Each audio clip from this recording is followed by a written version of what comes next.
Hi everyone, welcome back. Today, still not working on the race car because I don't have all the parts yet. So I'm gonna try to put brakes in that. If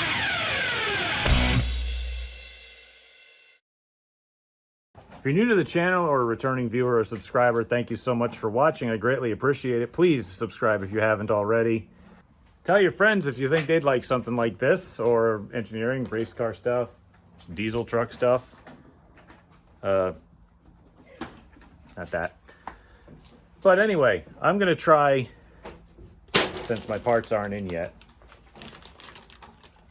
to get some brake lines put back in this truck, because I'd really like to be able to use it, move it, register it, whatever the case may be. Let me show you some of the stuff that I've actually gotten done on it and the parts that I've got ready for it, since that's what I got going on. Again, I got a bunch of brake line off of Amazon with fittings. They even got them big ones if you need to use those for like master cylinders and stuff. Like, you could probably see them in there. I had these out earlier because I was using these on the truck to try to get a few things going, which I'll show you. Went to my local auto parts store, doesn't really matter which one. Got some diesel cleaner because it did not want to start this morning. It took like 3 tries, even though it's 70 degrees out. And I got the cheapest .3 brake fluid that I could possibly get. Here's what I got done. Now, you know before the door wouldn't open. Well, that's a common Ford thing. Sure opens now. Pop this off. Had to take the door side off so that I could get in here and work the mechanism for the door, because it's still a little sticky. You can see there's a lot of play in it, but if you shut it, it actually shuts, and when you pull the door open, it actually opens. So this store still doesn't really open unless you really use 2 hands, but I got it open a couple times. You can see there's some damage to it. I'm wondering if it's impacting anything in the inside, but interior, that's where a lot of the work went, because it is much cleaner than it was before. Like, I cleaned the windshield, I wiped the dash off, I did the steering wheel because that was actually sticky and gross. I wiped the seat down. I scrubbed everything with a toothbrush, super clean, everything. Also, I figured out, I think I drove the thing home in 4 high, because I didn't check the transfer case when I took off, and apparently it was here, and that's 4 high. Then you got neutral, then you got 4 low. So apparently I didn't have it quite all the way forward. No wonder I heard weird bearing noises and stuff. I wanted to switch the shifter ball out for the stock one, but I don't know how to get it off, and all it does is spin. So I'm about to pop the hood, which I think it's already open. Yeah, I'm pretty sure it's already open. We're gonna dump a whole bunch of brake fluid in it and just pump the pedal and see exactly where the leak is.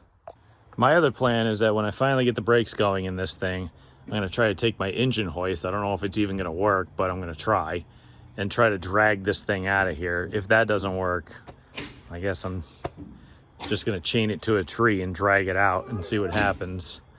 But anyway, I took a hammer to the frame, and you can see a lot of the scaling is kind of gone. It's actually not as bad as I thought. And if I can get the scaling off the other side, yeah, we still got a good, 3/16 of an inch of frame. So that's not too bad.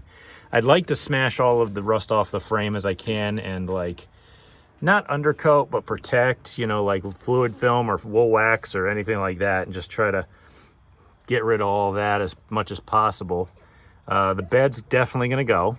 That's on the list. But for now, I got to get to the front and start putting fluid in it.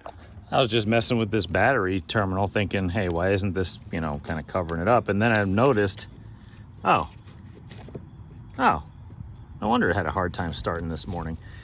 So I'll hammer that on and grab a wrench or 2. And is this one loose? No? All right.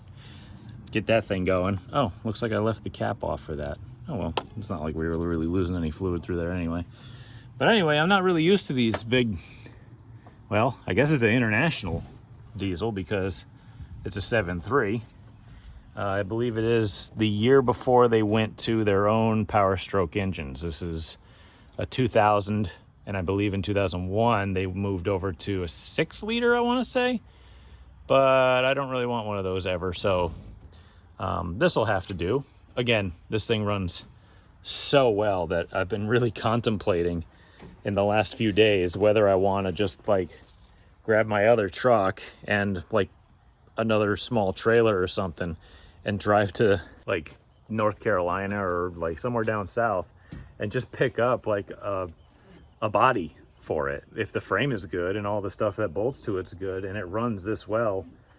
I mean, if you've seen, I've showed you the cab corners and the bottom of the frame, and the frame is okay, but like that's not, and that is not either. And it's literally losing pieces as I speak. So I'd really love to find some kind of cab or bed or something and just replace everything, because this thing would be a pretty dang good driver. But I don't really want to get too invested in it, but I do have a lot of mechanical sympathy for something like this. Like, I don't want something that's this good to just rot into the earth. That sucks. You know, I don't want that to happen. So I'll try to fix it up as much as possible, and we'll see what happens in the future. But for now, again, I'm delaying the inevitable. I gotta get something done with the brakes. We're working on brakes, and I keep seeing like, oh, there's a shiny thing. Let's go see that. I gotta refocus here. What am I doing? I poured like a quarter of a bottle in. I figured that'd be enough to at least find a leak. I'm gonna go pump on it and see what I find. And we've got a drip right underneath the driver's side door. Oh, hello. So I figured it was, oh, there's another drip. It's probably there and running there. So I figured it was a main line from the front to rear. So I'm going to see if I can find a spot up front where it connects. Hopefully there's a union somewhere so I don't have to go all the way back. And we'll see what I got to make for a line. Well, we made a mistake. I bought 3/16 brake line thinking that that was, you know, standard, which it is. But apparently the brake lines on this truck are 1/4 inch to the back, which some cars are. Like, I'm fairly certain a metric G chassis car from the 80s, like a GM, is 1/4 inch back because that's what fits a factory brake hose to the rear end. This brake line looks like it's been fixed 2 or 3 times, and where it's been fixed looks good, where it looks factory does not. However, somebody put compression fittings in, which not great, but I'm probably just going to replace. So it's 4:30 on a Sunday. I need to see if there is any auto parts stores open, and I'm going to see if they have any 1/4 inch brake line with fittings, because I'll just put it on and then put a compression fitting on and bleed the brakes. Whatever works. So I went to O'Reilly's, grabbed a, I don't know, this seems to be 1/4 inch brake line. I'm really hoping it's 1/4 and not bigger than that. I'm gonna dump half of that in the tank just because. And I'm not supposed to use these, but I'm going to, just because somebody else has. It's a plow truck, who cares? I'm gonna go stab this underneath. I got full face protection. And I'm gonna grab my light and hop underneath there and start ripping off some lines.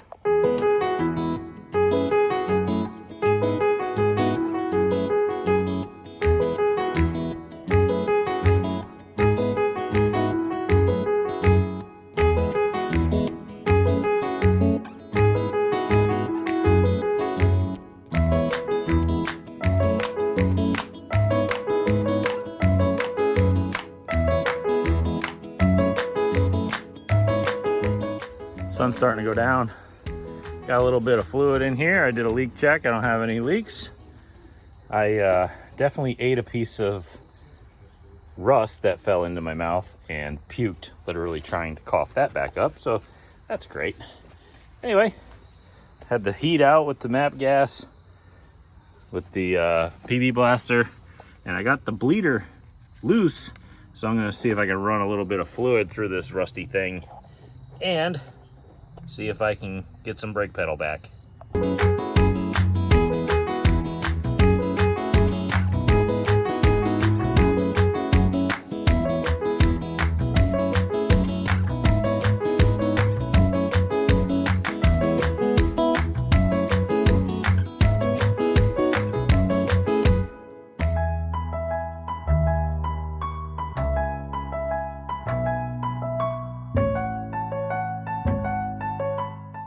See, this thing is the perfect example of if you know the rules, you can break them. I'm gonna go move that truck. I'm going to tighten this battery terminal that I forgot to tighten. And I'm gonna check all the others. I'm gonna fire it up, see if I can take her for a little test drive, see if them brakes are good. Okay, this thing is as, well, almost as basic because it does have air conditioning. I don't wanna sound like an old person, but that feels nice to have. Yeah, right. Let's see if she starts. Hey, there we go. All right, I'm gonna go down the little dead end road here that literally there is no outlet, there's no real traffic, and I'm gonna try to get me a good brake test when there's nobody around. Second gear. Clutch in, brake test. Whoa, geez. That worked. Wow, the job I did cleaning this thing is actually pretty good. Super clean works great. Let's see if I can shift one-handed. Hey, still got it. So I think a front bearing is kind of shot. But and all the shocks are blown out. So, she rides nice and smooth, I'll tell you that. Now, I got a dilemma. I got to move the trailer back into the spot where, you know, it's supposed to be. Ooh, boy, I got a brake drag. I just rolled to a stop. I wasn't touching the pedal.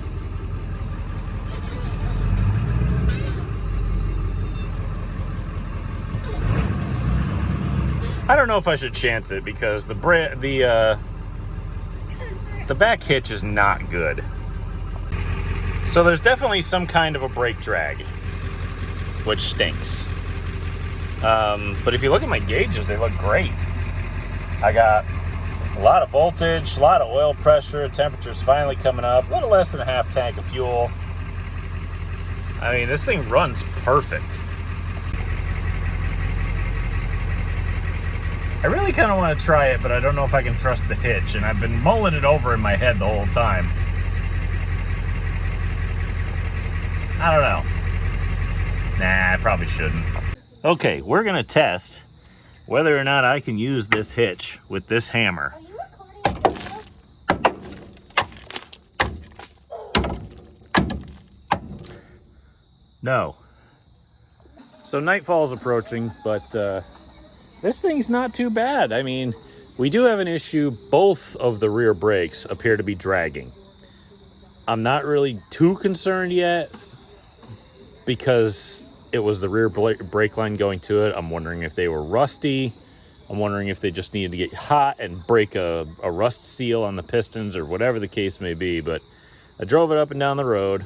I got it hot. I touched the wheels. They're actually really hot, so I don't want to drive it anymore. So I'll let her sit for a minute.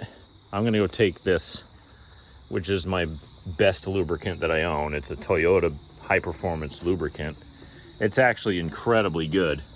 And I'm just going to go through and just kind of soak everything over here because I want to try to get this plow installed tomorrow. I want to try to install it, and I want to try to get it working at least. And if I can get it working, then at least I can make a cover. Because one of the issues with the thing when I bought it was the cover got melted. You can see some stuff over here that got melted down to it. I don't know if any of the wiring got hurt. I see some wires, but I don't see exposed wires. So I'm going to inspect all that. I'll probably make a little plastic cover for this, or even like a little galvanized tin one. But I want to get it out, hook it up, and see if I can get this thing working, because if it works, then I can at least move it around with the truck or leave it on the truck, because winter's coming and I don't really have any plans on driving it other than plowing right now. I'm probably going to try to get it registered just so I can drive it and use it. And it is over 20 years old, so I might try to get it registered as a classic vehicle. So fingers crossed, I'm going to try, but who knows if that's actually legal or not. It doesn't say so on the website. So I'm going to try to get this working, but we're going to have to wait till tomorrow. It is the next day, and I got the plow out. I used my engine hoist, got it up in the air enough to dangle it here, and I put it down and it was sideways. So, truck's running, obviously. I hooked a chain to it and completely ruined whatever little driveway I have here, so I'm going to have to rock right that all back up. But I grabbed some planks of wood. Oop, thought there was a nail there. And I was able to kind of manhandle it. Sorry, I'm out of breath from hauling literally a snowplow by hand. I'm gonna try to, I greased this thing up yesterday with some Toyota lube. I'm gonna try to hook this up so that we can test it. I have never hooked up a snowplow before in my life. I do think we're doing it right so far. I got those pins out so that those latches can catch on that when it goes up. But I gotta figure out how to get the thing in the air so that it can go into that spot, because the truck is taller than that. Do I just grab a floor jack, or I don't know. I'm gonna see if I can even bring it close to hook up the wires and see if they even do anything. I got a switch down here that I have no idea what it does, but it's a momentary up-down switch. Yeah, I got no idea. So this might be involving a floor jack. Okay, we're getting a little closer. I think I gotta just bring it up a little bit more, which I don't know if I can do or not. Let's see. I don't know, that seems all right. Let's try moving it forward. So this is as close as I've gotten it so far. It's really kind of a pain to get on because I can't do anything. I tried hooking those up, but I stuck my multimeter to the battery leads and I'm not getting any voltage. So I got to go into the hood here, see if I can find where the battery leads come out of and see if they're connected or not, and see if I can get power to it. Then maybe something will actually happen if I can put power to it. So I keep doing electrical tests, and we got the power from here to the solenoid here, and apparently that drops voltage to 5. Now I'm not sure what these are supposed to run on, but it's running power to this hook connector here, and I can test that at 5 volts. This connector looks dirty as all get out. I'm going to try to find a way to clean that, but I plug it in when I'm getting power here to the connector on the plow, and I run it down to the pump motor, and I run a test off of the ground in the back and the power here, and I got nothing. And I'm wondering if it's just a really dirty contact, because this thing is just gross. So I'm gonna scrape the hell out of it and see if I can get that cleaned up. And then if that doesn't work, I'm gonna have to really dig into the pump here, which means I'm probably gonna have to back the truck out, which this is already taking too long. I don't have parts in yet, but this kind of has to be running and working today.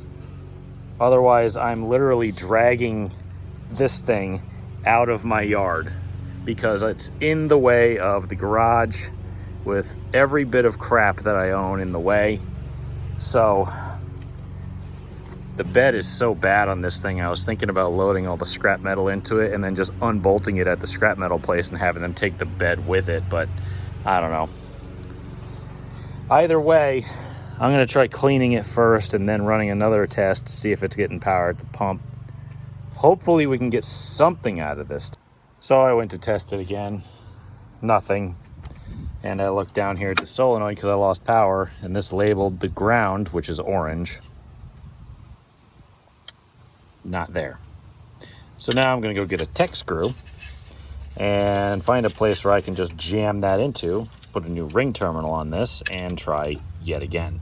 I don't really know if you can hear me, but I got this hooked back up again after putting a new ground on this. You can see that it's moved, but when I click this button, you can hear the pump running. I'm sorry I forgot my tripod.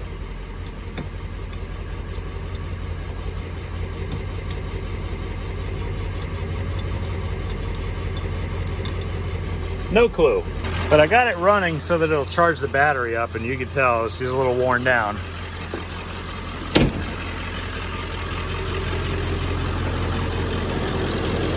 No. Nothing at all, I'm pretty sure. So after a whole lot of fiddling and nonsense, I think it's actually working. And I think it was just this ground that was really the problem, because when I go in, I leave the voltmeter on, which I gotta shut it off now, but I leave it on here, and I watch the voltage as I use the controller in the dash, because the same color wires go to the trigger on the solenoid. And when I looked, I would hit down and this would go all the way in, and then I'd hit up and the piston would start coming out. Now I'm wondering if it doesn't have enough fluid in it, obviously, so I'm gonna have to check that. But I'm wondering if we can get this thing hooked up.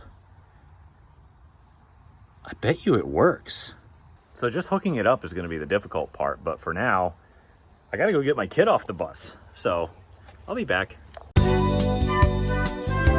One overly expensive trip to Napa later, and I'm going to see if I can get a hose that fits or something that fits in there. Well, that almost fits. Probably gonna need two hands for this, but we'll figure it out. I'll find another hose. I found this bottle pump. I wonder if that'll work, even if it doesn't really screw into the top. Well, it'll work for most of it. Maybe I'll try that. Let's see if the plow works when I use the switches. Holy crap, we got a working plow.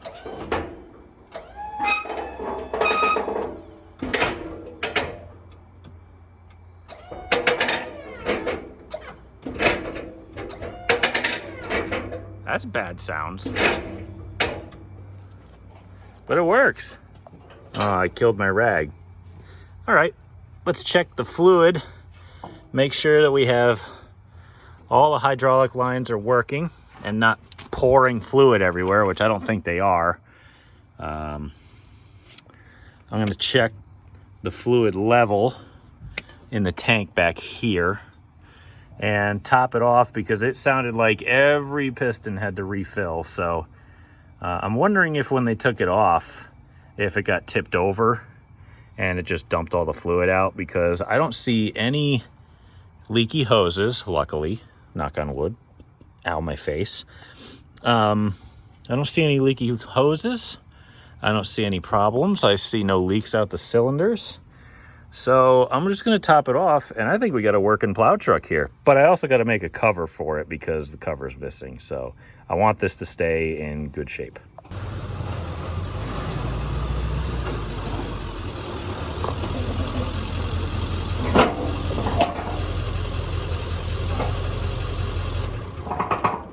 One working plow truck, diesel, 5-speed, F250, $500.